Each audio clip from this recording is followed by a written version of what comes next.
Most people start a business for one reason: freedom. Freedom from a boss, freedom from a schedule, freedom from stress. But a strange thing happens along the way. They start their business and suddenly they're working more than ever before. No weekends, no holidays, no peace of mind. Their business becomes a cage, and the scariest part? They don't even realize it's happening until it's way too late. Today, I want to show you exactly why this happens and how you can build a business that serves you instead of one that owns you. Let's talk about the invisible trap. I want you to picture someone. They're talented, hardworking, and incredibly skilled at what they do. Maybe they're a graphic designer, a mechanic, a baker, or a programmer. They don't hate work. They just hate being controlled. So one day they say to themselves, I could do this myself. I could do this better. I could do this without a boss telling me what to do. So they start a business. And for a little while it feels amazing. Customers start coming in, the money follows, and they feel an incredible sense of pride. But slowly, quietly, something shifts. Instead of owning a business, they become the business. If they don't work, nothing happens. If they get sick, the income stops. If they dare to take a day off, chaos breaks out. They didn't escape employment. They just changed their employer. They went from having a human boss to having a system that never sleeps, never takes a day off, and never stops demanding more. Now, most people think their problem is not enough customers, not enough money, or not enough employees. But that's not the real problem. The real problem is much deeper. They built a business entirely around themselves. Their skills, their energy, their time. And because of that, the business can't grow without draining them completely. It's like building a car that only runs if you get out and push it. You don't have a vehicle for freedom. You have a massive burden on your back. There are two fundamental ways to see a business. The first way, which is how most people see it, is as a place where you work. It's all about my shop, my clients, my service, my hours. In this view, the business exists just to keep you busy. The second way is how true entrepreneurs see it, as a machine that works.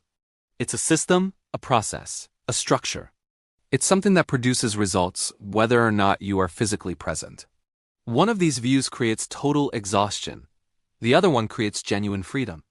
And here's the great irony. The more skilled you are, the more likely you are to fail in business. Why? Because your skill creates confidence.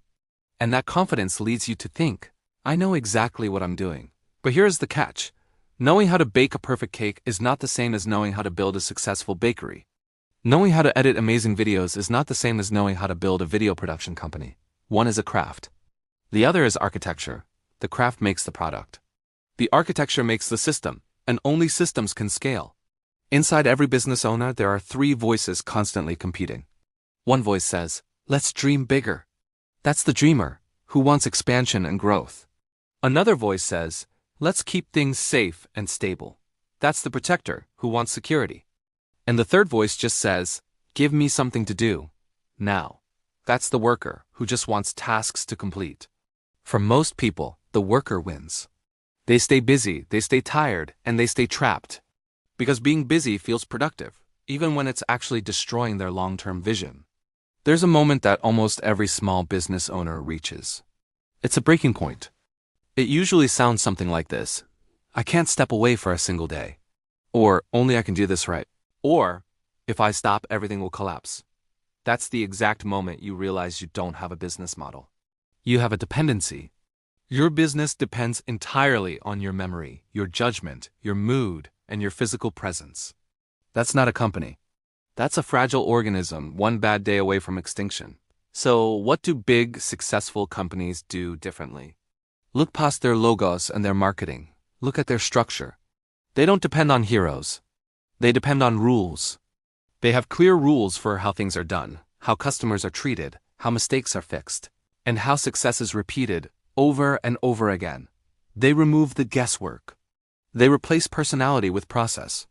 That's why they can hire complete strangers, give them a manual, and still get the same predictable result every single time. Here's a powerful question to ask yourself. Call it the clone test. If I had to open 100 copies of my business tomorrow, could I do it?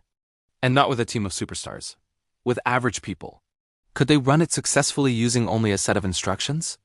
If the answer is no, you don't own a business yet. You own a personal performance act. and performance doesn't scale. So why do people resist creating systems? For one simple reason: they feel boring, writing instructions feels slow, documenting steps feels tedious, measuring results feels mechanical and uninspired. But chaos is only exciting until it burns you out. Systems feel restrictive, but only until they set you free. Real freedom doesn't come from doing whatever you want, whenever you want. It comes from not being needed every single second of the day.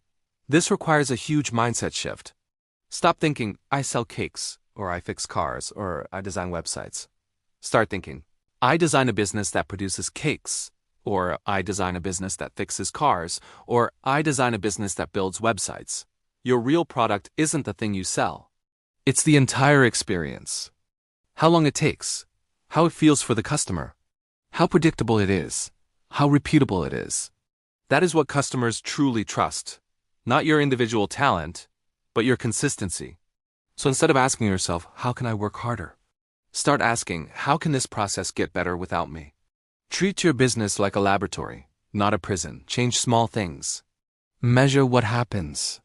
Keep what works and discard what doesn't. Run it like an ongoing experiment. There's a dangerous fantasy that many entrepreneurs secretly believe. One day I'll slow down. One day it'll all get easier. One day I'll finally get to rest. But businesses don't magically simplify themselves over time. They do one of two things. They either become structured or they become overwhelmingly chaotic. There is no middle ground. You either design the system or the chaos will design you. A real business, a business that gives you freedom, does three things. It works without you, it improves without drama, and it grows without causing burnout. If all three of those aren't true, you don't own a business yet. You own stress with a logo attached. So in the end, most people think they need more motivation, better habits, or more discipline. But what they really need is a better structure. Discipline builds effort. Structure builds freedom. Effort just keeps you alive day to day. Structure is what lets you leave, recharge, and come back with a vision. A business should not need your presence to survive. It should need your vision to evolve. If your business collapses the moment you step away, you didn't build a company. You built a dependency, and dependency is fragile. But a system can outlive you. A system can scale your impact beyond what you could ever do alone. A system can finally, truly free you. That's the difference between owning a job and owning a business. If this video changed how you see your business, hit that like button. If you want more ideas about building wealth and freedom, subscribe. And remember, don't build a job you can't escape. Build a system you don't have to babysit. Thanks for watching.